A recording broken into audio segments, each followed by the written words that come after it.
Hi friends, welcome to my kitchen. இன்றைக்கி நம்ம கிச்சனில் மரவள்ளிக்கிழங்கு வச்சு ஒரு ஸ்வீட் ரெசிபி எப்படி பண்ணலாங்கிறது தான் பார்க்க போகிறோம்.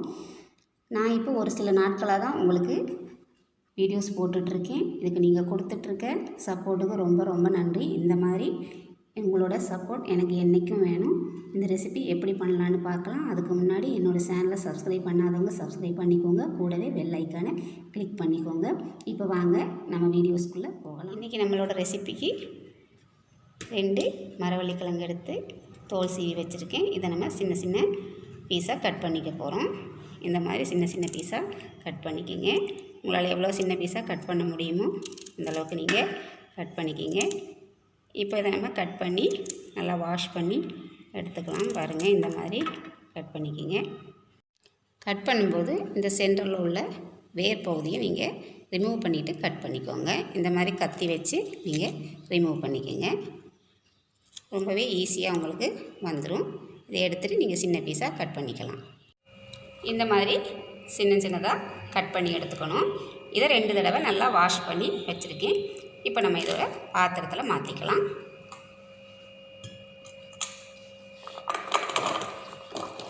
இந்த மாதிரி ஒரு பாத்திரத்தில் மாற்றிக்கிங்க.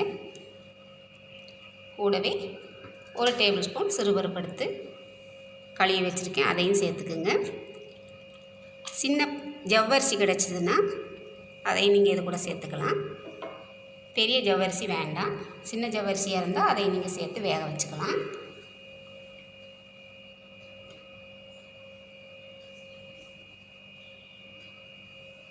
இந்த மாதிரி ஒரு மீடியம் சைஸ் தேங்காய் எடுத்து பால் எடுத்து வச்சுருக்கேன். இது செகண்ட் பாலும் தேர்ட் பாலும்.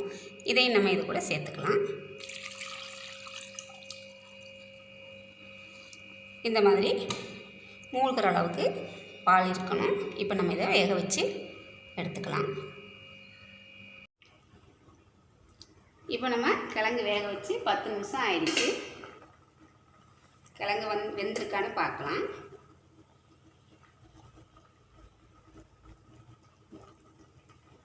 இன்னும் உங்களுக்கு ஒரு 10 நிமிஷம் நம்ம வேக வச்சுக்கணும். இந்த ரெசிபிக்கு கிழங்கு நல்லா வேக வச்சு எடுக்கணும். ஒரு கொதி வந்ததுமே நீங்கள் சிம்மில் வச்சு கிழங்க வேக வச்சுக்கோங்க. இப்போ இது இன்னும் 10 நிமிஷம் வேகணும். நம்ம மூடி போட்டு வேக வச்சுக்கலாம். இப்போ நம்ம கிழங்கு வெந்துருச்சான்னு பார்க்கலாம். கிழங்கு வச்சு 20 நிமிஷம் ஆயிருக்கு.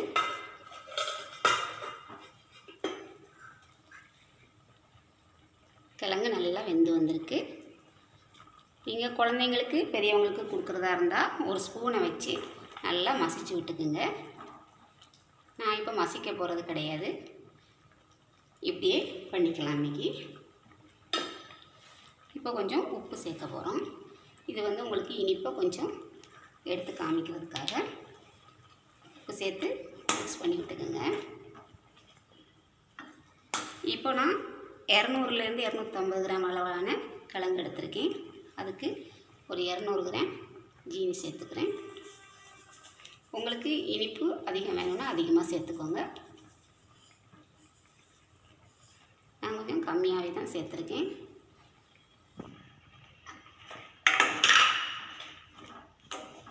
ஜீனி நல்லா கரைஞ்சி வரட்டும். ஒரு 2 நிமிஷம் வெயிட் பண்ணலாம். சீனி நல்லா கரைஞ்சி வந்துடுச்சு. இப்போ வாசனைக்காக கொஞ்சம் ஏலக்காய் தூள் சேர்த்துக்கலாம்.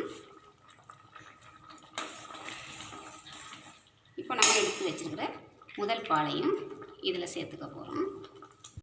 இந்த மாதிரி முதல் பாலையும் நீங்கள் சேர்த்துக்குங்க.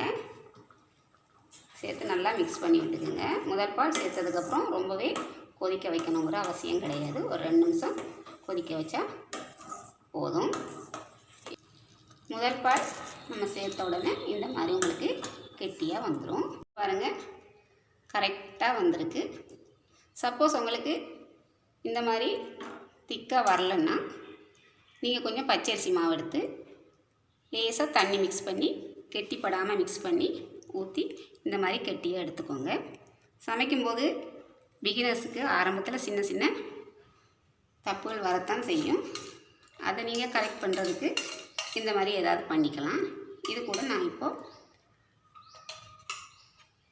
முந்திரி பருப்பும் தேங்காயும் இந்த மாதிரி கட் பண்ணி வறுத்து வச்சுருக்கேன், அதையும் சேர்த்துக்க போகிறேன். இப்போ நம்மளோட டிஷ் ரெடி ஆயிடுச்சு. இது ஒரு பவுலில் நம்ம சேர்த்துக்கலாம். ஃப்ரெண்ட்ஸ், இப்போ நம்மளோட ஸ்வீட் மரவள்ளிக்கிழங்கு ரெசிபி ரெடி ஆயிடுச்சு. இதை நீங்களும் உங்கள் வீட்டில் ஒரு தடவை செஞ்சு பாருங்கள். எப்படி இருக்குன்னு உங்களோட கமெண்ட்ஸை சொல்லுங்கள். கூடவே லைக் பண்ணுங்கள், ஷேர் பண்ணுங்கள். இந்த வீடியோவை முழுமையாக பார்த்ததுக்கு ரொம்ப ரொம்ப நன்றி. வணக்கம்.